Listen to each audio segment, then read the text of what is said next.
Welcome into another episode of the Patriots podcast.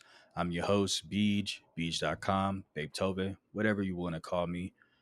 Thanks for tuning in today. We got episode 5. Don't forget to like, subscribe to the channel, share with your friends, and comment. I didn't get a whole lot of comments on the last video, so drop some comments on this video. Just ask me some things that you want me to talk about on here, or just replies to this video. I love to interact with you all. So drop some comments, like, subscribe, share, all that good stuff. Let's get right into it. We're gonna switch it up how we're doing it today. It's championship weekend in the NFL, so let's talk about the games that we just watched. Let's start with the early game: the Washington Commanders and the Philadelphia Eagles. Eagles win 55-23. Insane, insane. Did not see that coming. Now we all know that the Washington Commanders was kind of a Cinderella story.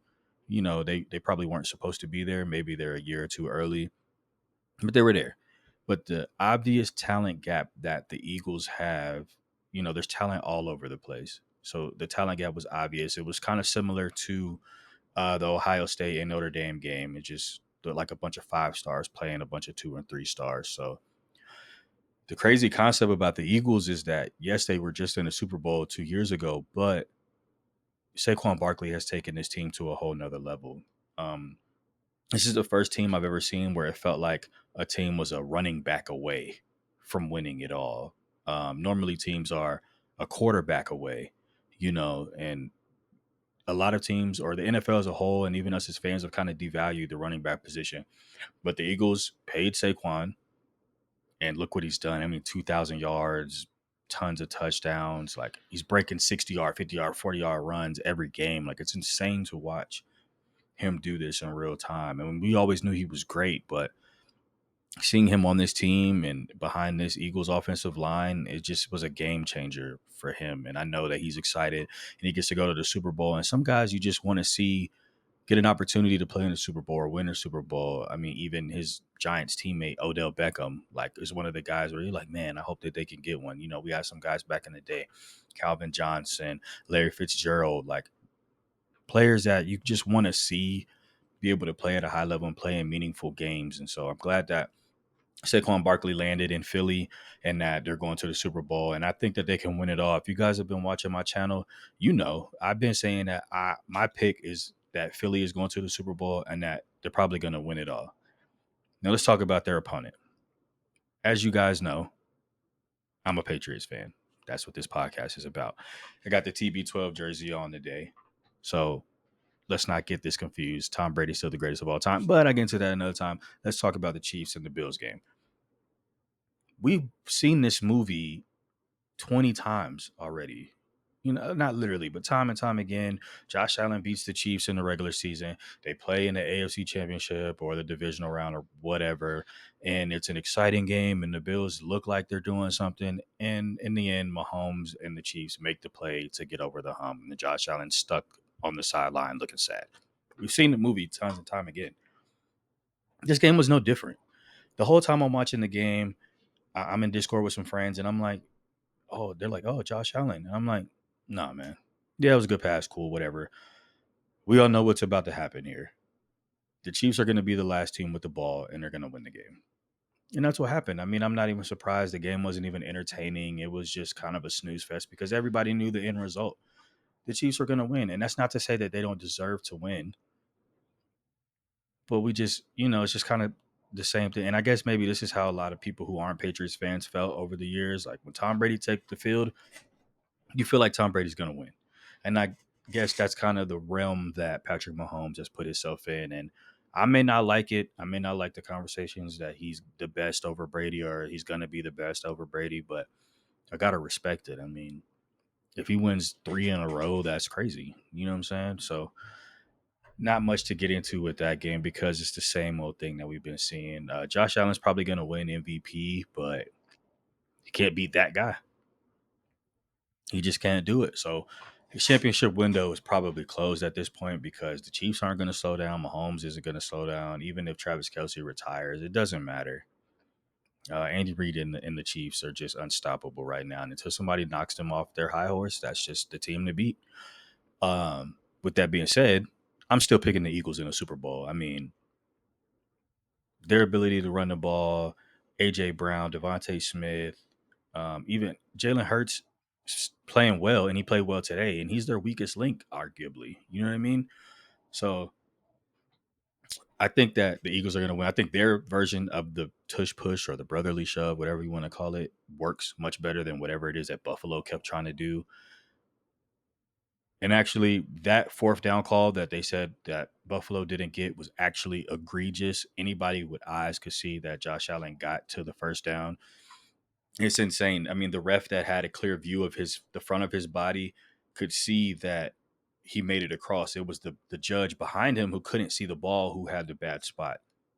And it's not to say that I'm not going to get into the Chiefs getting all these calls. We know how that goes. But that call maybe decided the game, and it was egregious.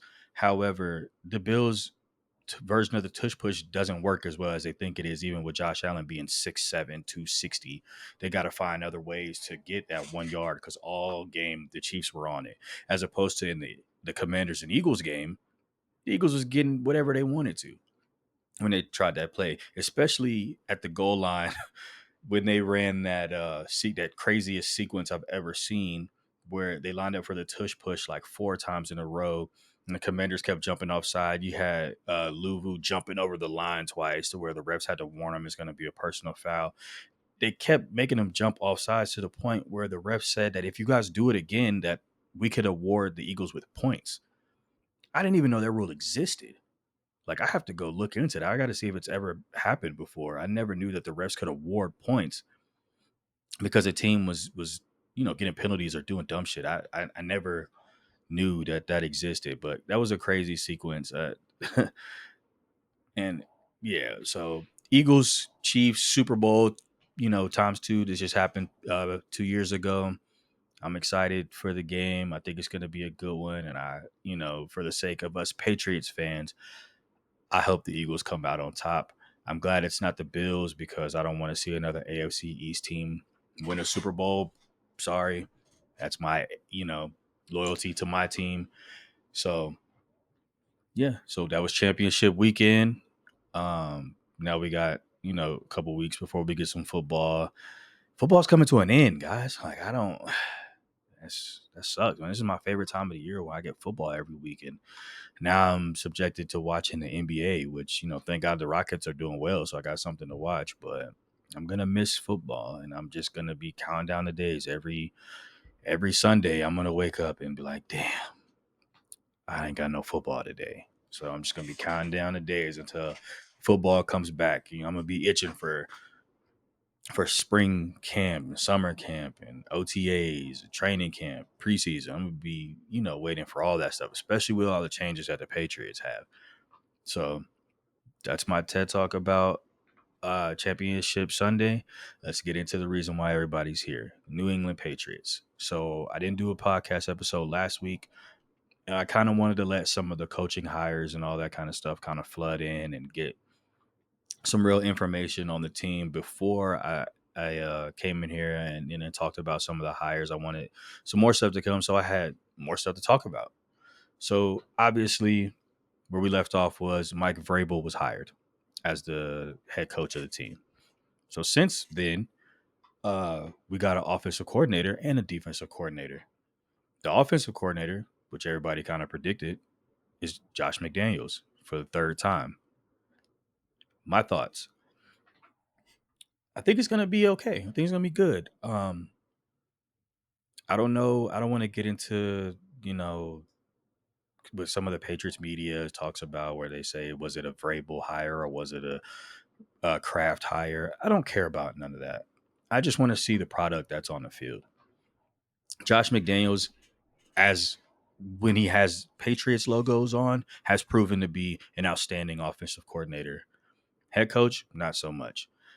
But him as a Patriots offensive coordinator, he's been great. Now, granted, majority of that was with this guy, Tom Brady. But I believe that he's able to draw up game plans in a scheme that fits the players that he has. So he has Drake May now, who is nothing like anything he's ever had before. Excuse me, like anything he's ever had before. He can throw, got a cannon arm, he can run. He's big body guy. He's nothing like, Tom Brady was a statue back there. Mac Jones, for the most part, was a statue. Cam Newton could run, but Cam Newton's shoulder was, messed up. He couldn't throw 10 yards most games. He's had Jacoby Brissett, Jimmy Garoppolo. None of these guys have been the mold of clay that Drake May is. And so I'm interested to see what he's going to do with that. I know the Earhart Perkins is what he's known for, that offensive scheme. But interesting enough, some of the offensive assistants that the Variable has brought in are guys that come from the West Coast offensive style. So I'm interested to see if Josh McDaniels adds a little bit of the West Coast style with the Earhart Perkins style and just kind of meshes it and just creates a system that works best for Drake May, whether that's verbiage or just things that he likes to do, throwing over the middle of the field, throwing down the seam, design QB runs. I'm hoping that, this offense can go to another level than it was last year with Alex Van Pelt. And I don't think Alex Van Pelt did bad per se, but I think he called his offense and not necessarily an offense that matched the players and the talent that he had. It was very conservative at times, but also he was drawing up schemes and route concepts that the Patriots just weren't talented enough to do because these receivers didn't have, I don't want to say they didn't have the mental capacity to get it, but I don't know. They just weren't getting the route concepts. There were spacing issues all the time. People were in the wrong spot. People were all jumbled up, making it hard for Drake May to make his reads. The reason why I like Josh McDaniels' offense is because a lot of the receivers have option routes and they have to see what the quarterback sees. And so if Drake May sees something, he might, give a nod to one of the receivers. And instead of the regular play call where maybe they run a post, maybe they run a zig or out or, a quick screen or something because they are on the same page and they saw the same thing within the coverage. And I like that, Josh McDaniels' offense is very multiple and it has those aspects. And I just hope that the Patriots receivers can grasp these concepts and they can, see the field through the eyes of Drake May per se, like Edelman and Gronk used to see the field via Brady's eyes. That's what I'm hoping that Josh McDaniels can bring here. Let's talk about some of the other offensive assistants. So as of right now, we have Ashton Grant as the quarterback's coach. He hasn't been officially announced yet, but they're expected to bring him in as the quarterback's coach. He's from Connecticut, coached at Holy Cross. He spent the last 5 seasons with the Browns, so he overlapped with Vrabel. So I'm assuming that Vrabel probably brought this guy in. And like I said, there's that mesh with West Coast offense over that the Browns do, meshing with Josh McDaniels.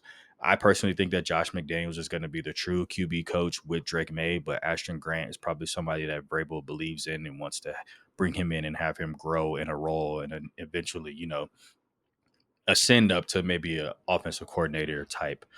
Um, we have running backs coach Tony Dews. He was with Vrabel back in Tennessee.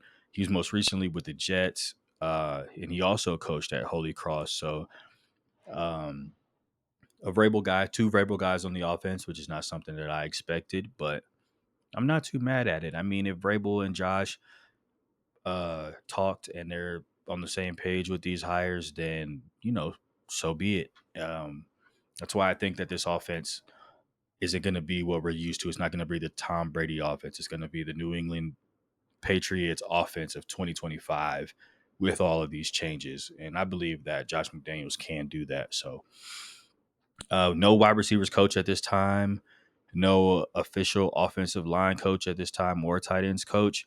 So far, right now, all we have is an offensive assistant by the name of Riley Larkin. He was an offensive assistant at Ohio State this past season.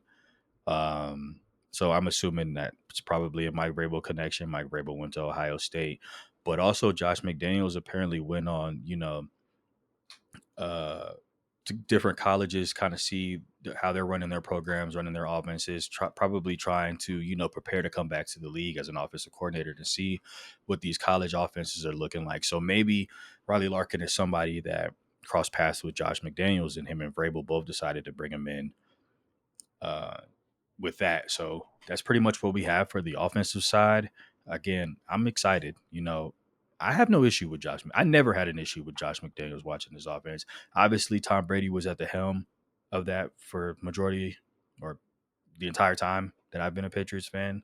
But even when he had Mac Jones, uh, call it window dressing all you want. We played bad teams, whoop de whoop. That team won 10 games, and that offense was pretty damn good. I think they were ranked sixth in the league for points per game. That was with Mac Jones, and we've all seen what Mac Jones has become. And that team wasn't extremely. I mean, it had some of the same guys: Hunter Henry, Kendrick Bourne. That that team put up points, and that's what the Patriots haven't done in quite a while. So I'm hoping that Josh can bring us back to an offense that scores points. In the 30s. I don't know the last time we scored 30 something points, and it's a crazy concept. But I'm interested to see how it's going to go. I mean, um, Kendrick Bourne had a career year with Josh McDaniels his first year here, and I seen a tweet. He's pretty excited that Josh McDaniels is back. What's crazy, and a thought that I had, is that what if Kendrick Bourne doesn't even make this team? What if he gets phased out, by some of our younger players, as well as whatever free agents we bring in?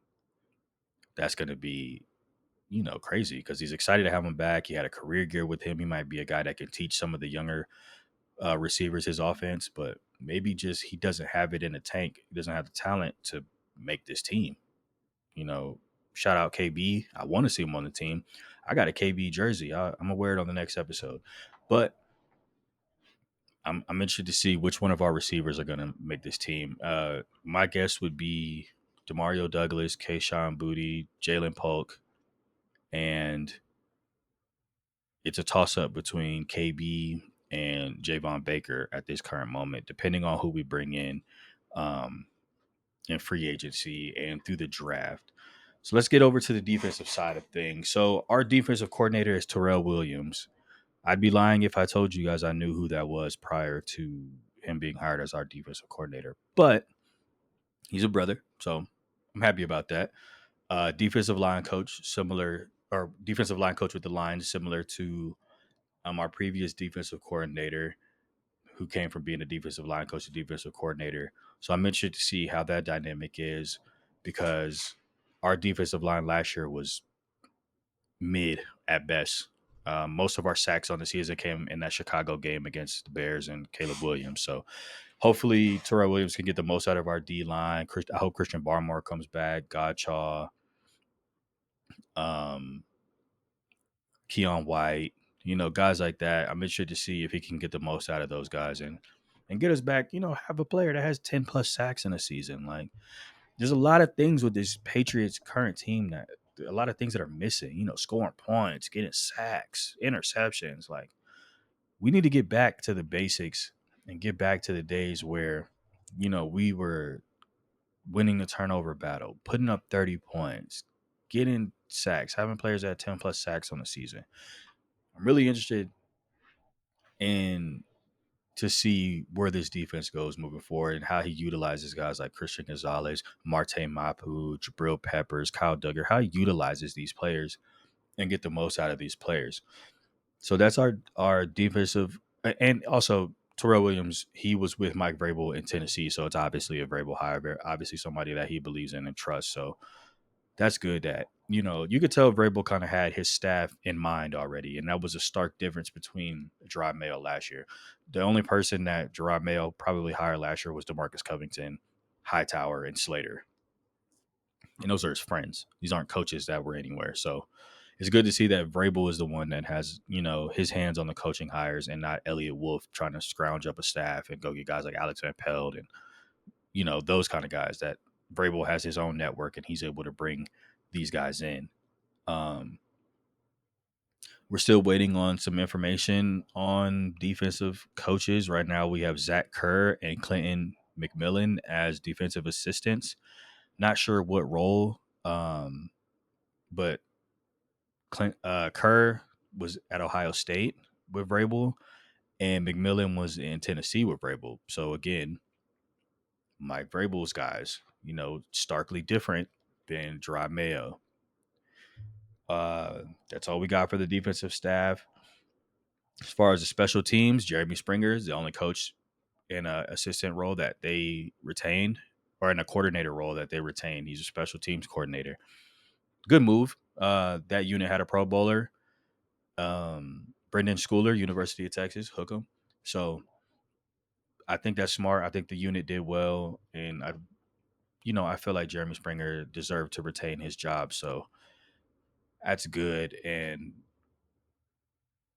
I think there's an assistant on the special teams that's a Vrabel guy that worked under Jeremy Springer. So maybe Vrabel just said, "Hey, this guy did a good enough job last year, and I already have one of my guys on the staff. Let's just keep that side of the ball together and go from there." And maybe he'll eventually, uh, hire his guy to be the actual coordinator. But as of right now, they're keeping that unit the same, and I think that that was the right choice. So that's our coaching staff. Again at the top we got Mike Vrabel, OC Josh McDaniels, DC Terrell Williams, and special teams coordinator Jeremy Springer. That's our coaching staff. I'm interested to see how they're going to fill out the rest of the staff. Wide receivers coach is going to be particularly interesting and very important. A name I've seen floated out because he just got fired was Wes Welker.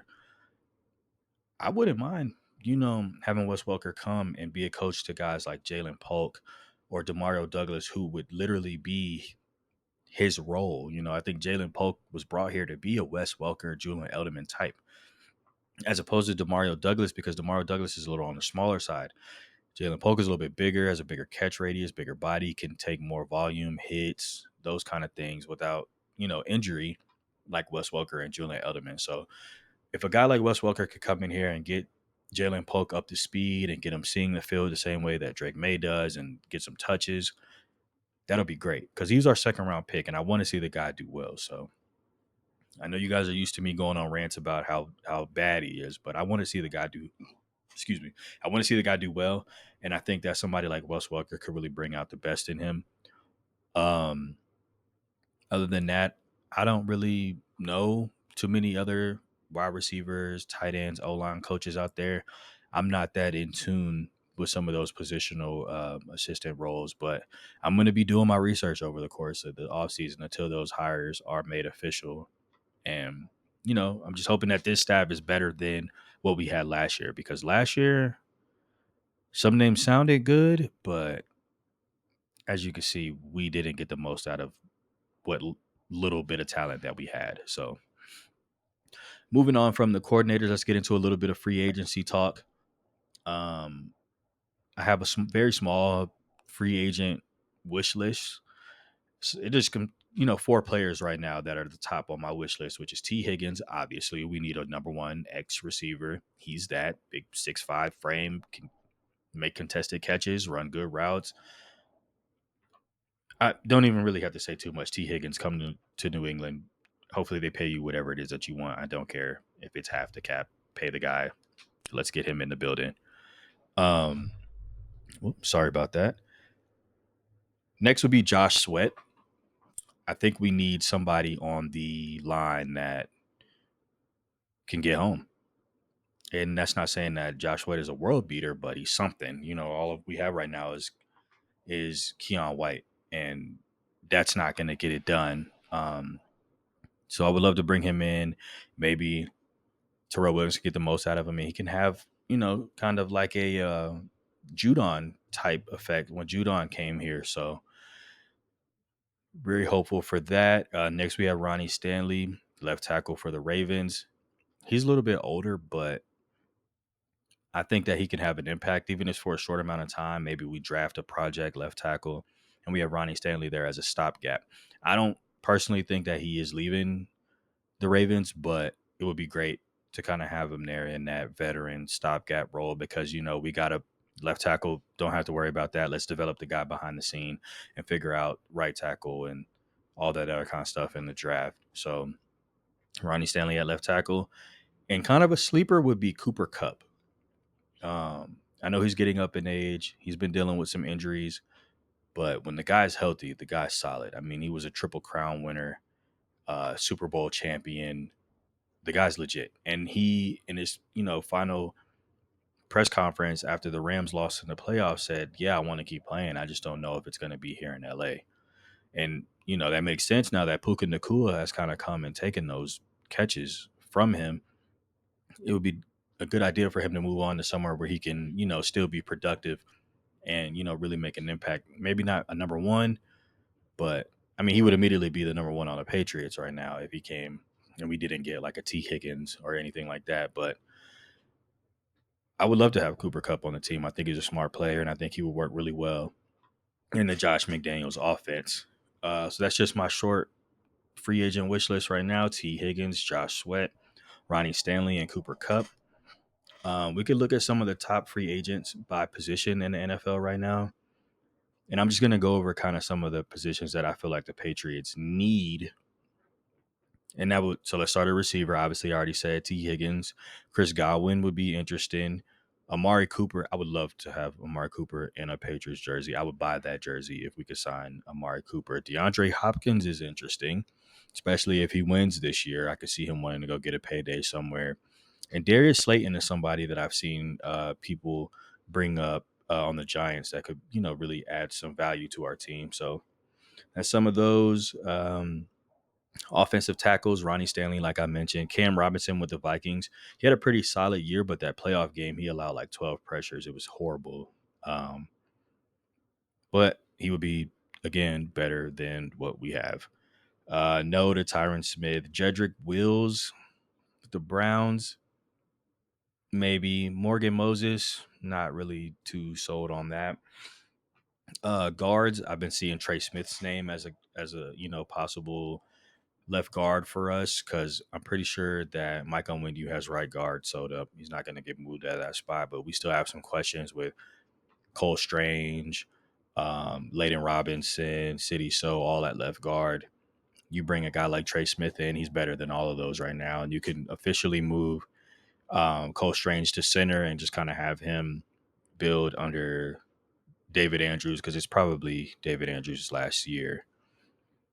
Edge rushers, Josh Sweat, like I said, Khalil Mack would be interesting. I don't really know how good he is, if he's the main edge rusher because he's on the other side of Bosa, but he's an interesting name. Hassan Reddick, don't really know kind of what happened with that situation this year, but yeah, Dante Fowler would be pretty good too, and maybe even Chase Young.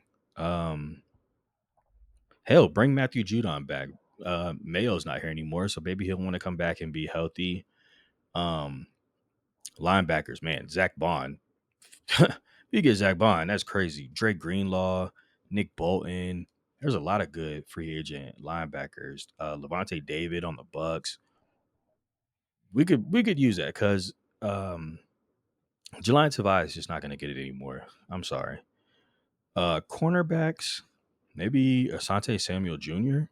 on the other side of Christian Gonzalez would be nice. Bring Steph Gilmore, Gilly Lock, bring him back. Safeties, I would love to see us get somebody like Hufunga from the 49ers or even Javon Holland from the Dolphins. I don't know what Marte Mapu is going to be officially. So bring a vet in. I mean, I love Jabril Peppers. That's my guy. Kyle Duggar, I'm not going to waste any time on Kyle Duggar. So yeah, that's some of the top free agents in the NFL for 2025. Um, yeah, that's kind of all I got today. A little bit of a longer video, had a little bit more content to talk about since I took a week off. But I normally give you guys about 20 minutes, but today I had a little bit more to talk about, so a little bit longer video. Hope you guys don't get bored. Hope I talked about some good content. Um, I did say that we were going to start talking about music because this is the Pat's Rap podcast, but no music that's come out lately has really moved me, honestly. I mean, I've been listening to a lot of old stuff, man. I've been running Slime Season 2 into the ground since they put it on Apple Music. I've been listening to Psy Baby's album a lot, still running Kendrick's album through. Can't wait to see his Super Bowl performance. Nothing new has come out and really moved me, but we'll see as some new stuff comes out. We can talk about it. I mean, that Travis Scott song that he did at the national championship, I wasn't really a fan of. It sounded like one of those songs that he's gonna try to push to where he performs it at his concerts like time and time again. But I was kind of bored listening to it, so not too much on music. Yeah, just been listening to all stuff. Drop some recommendations in the comments if you guys have been listening to something that, if you know me, you think I'll like. Drop it in the comments. I'm a real big R&B guy right now, so if y'all been listening to some, some fire R&B, drop it in the comments, man. Um, Little housekeeping stuff. As you can see, I got a little backdrop now with some actual Patriots stuff. Some people have been telling me to have some actual Patriots stuff in the background. Uh, when I bought this blanket, they hadn't won their last one, so it says 5-time Super Bowl champions, but it's 6. So I guess I got to get a new blanket. Still got my anime posters, still got my manga. You know, been switching up the setup a lot lately. You know, but hey, I'm just trying to figure this out. It's just me. I record my own stuff, edit it. So I'm gonna keep changing it as I see fit. And if you guys are fucking with it, let me know, man.